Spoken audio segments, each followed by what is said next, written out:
Hello আসসালামু আলাইকুম everyone. আজকে আমরা দেখব যে রেকর্ডিংয়ের পার্ট 2, অর্থাৎ আমরা এর আগে পূর্বের ভিডিওতে দেখেছি রেকর্ডিংয়ের পার্ট 1, যেখানে আমরা রেকর্ড অপশনটা ডিটেলস দেখিয়েছি। আজকে বাকি পার্টগুলো দেখাবো। প্রথমে যে অপশনটা আছে সেটা হচ্ছে স্ক্রিনশট। স্ক্রিনশটের অপশনটা যেভাবে কাজ করে সেটা হচ্ছে, ধরুন এই যে ইনসার্টে আমরা যখন করেছিলাম তখন কিন্তু আমরা স্ক্রিনশটের একটা পার্ট দেখিয়েছি। এটা আর এটা একদম সেম, যেটা আপনি ক্লিক করলে আপনি এখান থেকে একটা স্ক্রিনশট নিতে পারবেন। ঠিক আছে, এরপরে যে অপশানটা আছে একদম ইজি, এটা আগেরটার মতোই। এর পরের অপশানে আমি চলে যাচ্ছি। পরের অপশানটা হচ্ছে স্ক্রিন রেকর্ড। স্ক্রিন রেকর্ডিং হচ্ছে, ধরুন আমি এখানে ক্লিক করলাম, এরপর দেখুন আমার যে স্ক্রিনটা ওপেন করা আছে, আমার ওয়ার্ডের একটা স্ক্রিন ওপেন করা আছে। আমি চাইলে এখন এরিয়া সিলেক্ট করে দিয়ে অডিও ওপেন রেখে আমি কিন্তু আমার এই স্ক্রিনটা আমি রেকর্ড করতে পারি। ঠিক আছে, এটাই হচ্ছে স্ক্রিন রেকর্ডিংয়ের কাজ। এর পরের যে অপশানটা আছে, অর্থাৎ আমি এখন যেমন করছি, যেমন আমার স্ক্রিনটা রেকর্ড হচ্ছে, আপনারা আমার ভয়েস শুনতে পাচ্ছেন, এরকম আপনি চাইলে পাওয়ারপয়েন্ট থেকেও আপনি স্ক্রিন রেকর্ডিং করতে পারবেন। এরপরে যে অপশানটা আছে সেটা হচ্ছে ভিডিও।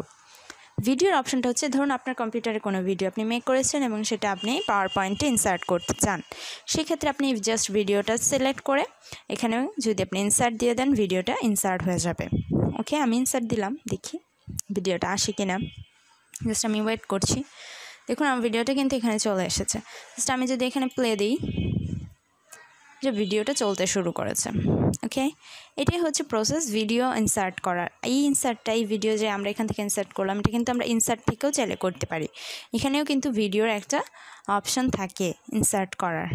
ওকে, তারপরে আমরা যেটা করি, রেকর্ড থেকে চলে গেলাম অডিওতে। অডিও থেকে আপনি চাইলে কি করতে পারবেন, আপনার অডিও সাউন্ড রেকর্ডিং করতে পারবেন, এবং অডিও অন পিসি এখান থেকেও চাইলে আপনি কি করতে পারবেন, রেকর্ড করে আপনি কিন্তু ইনসার্ট করতে পারবেন আপনার অডিও রেকর্ডিংটা ইনসার্ট করে। আমি ভিডিওটা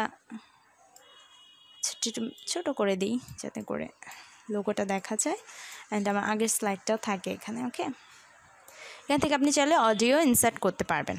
ওকে, এর পরের যে অপশানটা আছে সেটা হচ্ছে সেভ অ্যাজ শো।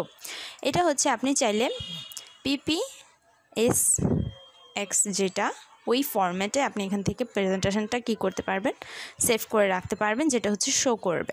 সেই জন্য আমি আর সেভ করলাম না। এর পরের যে অপশানটা আছে সেটা হচ্ছে এক্সপোর্ট ভিডিও।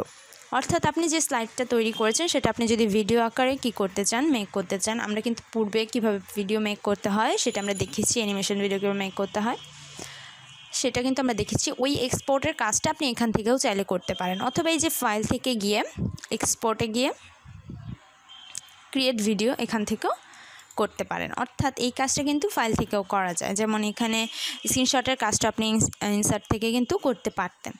তো এটাই ছিল হচ্ছে রেকর্ডিংয়ের পার্ট 2 এর কাজ। আশা করি সবাই বুঝতে পেরেছেন। তারপরেও যদি কোনো সমস্যা থাকে তাহলে অবশ্যই আমাকে কমেন্ট বক্সে জানাবেন।